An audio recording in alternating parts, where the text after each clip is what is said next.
Tu crois qu'Allah ne te voit pas? Penses-tu que les anges ne l'inscrivent pas? Tes yeux, tes oreilles, ne témoigneront-ils pas contre toi? En public, tu ne le ferais pas.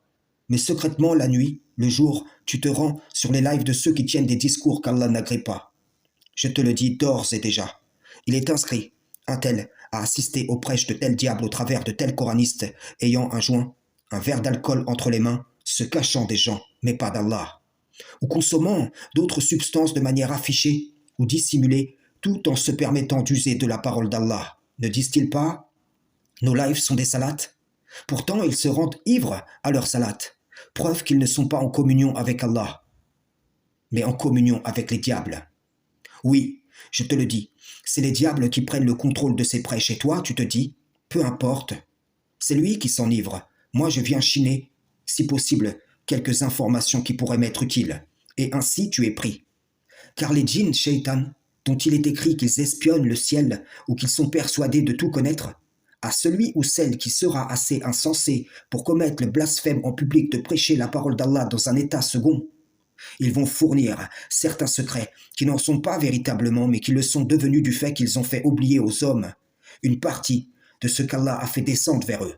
Je te le dis, tu ne peux assister à leur veillée ou à leur réunion sans accumuler les péchés, sans empoisonner ton cœur avec les conjectures qu'ils véhiculent.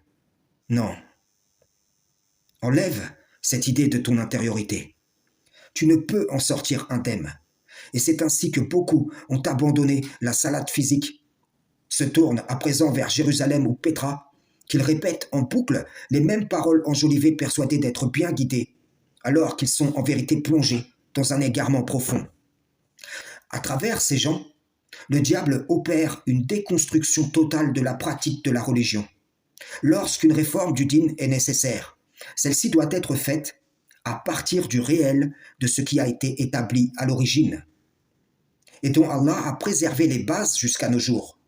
De là, via les informations de l'écriture, on éprouve ce qui nous parvient en héritage, en pratique, pour amener celle-ci en conformité avec l'ordre divin.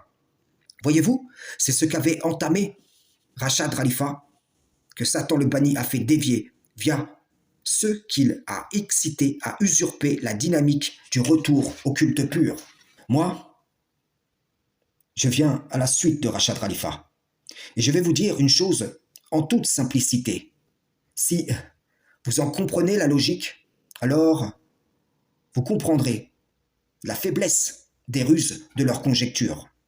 Prenons cette conjecture de la maison sacrée n'est pas à la Mecque. Eh bien, c'est un signe puissant que ces coranistes sont contre le Coran, parce que le Coran nous donne la réponse sans ambiguïté. Car si Allah a gardé connu le lieu de Abraham jusqu'à Muhammad, pourquoi aurait-il permis que celui-ci soit déplacé ou oublié de Muhammad jusqu'à nous?